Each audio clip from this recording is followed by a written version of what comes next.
जय जोहार,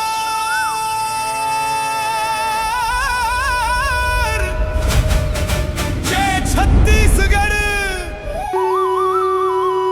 जय हिंद।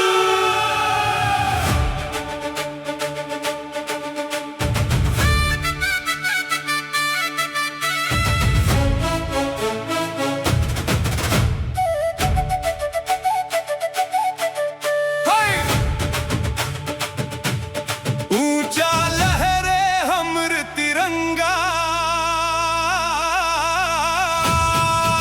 मोर छत्तीसगढ़ मोर तिरंगा।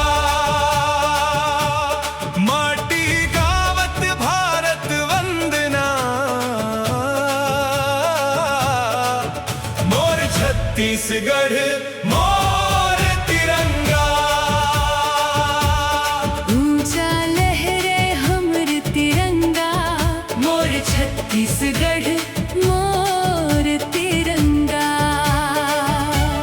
जन जन के अभिमान तिरंगा, मोर छत्तीसगढ़ मोर तिरंगा। भिन सरहा के पहली किरण में गाँव गली मुस्काए। आजादी के पावन पर्व में घर घर रंग छाए। धान के बाली झूम झूम के जय भारत गुनगुनाए। मांदर के हर थाप में संगी देश के धुन सुनाए। केसरिया हिम्मत के ज्योति, उज्जर शांति के मान। हरियर रंग खुशहाली के, धरती के मुस्कान। नीला चक्कर कही थे हमला, आगू बढ़ तच जाबो। तीन रंग के धड़कन मिलके देश बनाबो।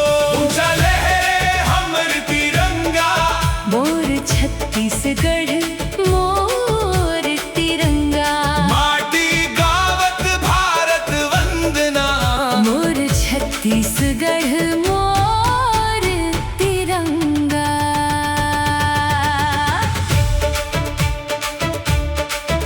हाय! हाय!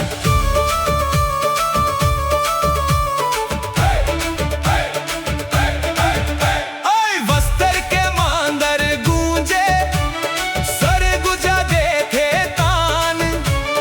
राउत नाचा पंथी सुआम, चमके हिंदुस्तान। कर्मा के ताल गेड़ी के चाल, हंसते खेत खार। भाखा बोली भले अलग है, मया के अपार। कौन हमर अभिमान, भारत देश महान। कौन हमर पहचान, तिरंगा के सम्मान। कौन हमर परिवार, पूरा हिंदुस्तान।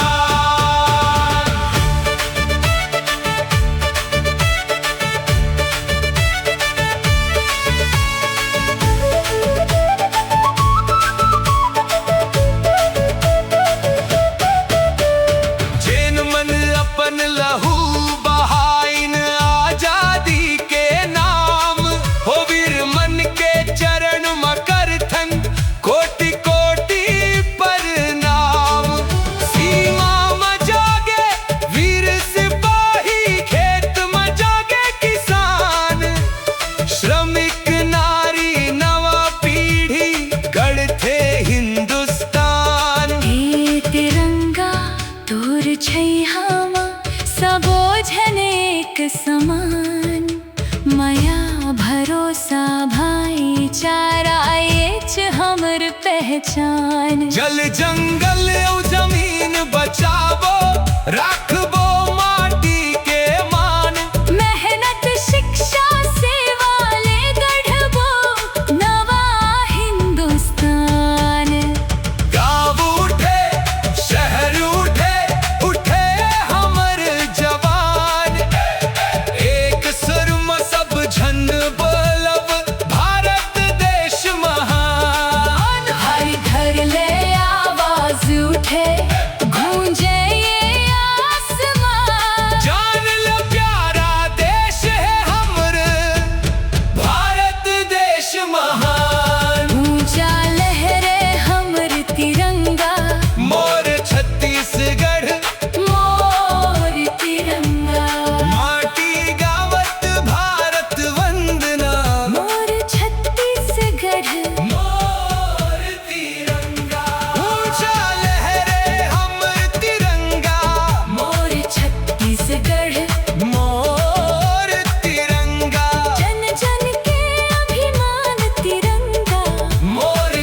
छत्तीसगढ़ मोर तिरंगा, बस्तर ले सरगुजा गूंजे, जय जय हिंदुस्तान। तीन रंगमय के धड़कन, भारत देश महान। जय जोहार, जय छत्तीसगढ़।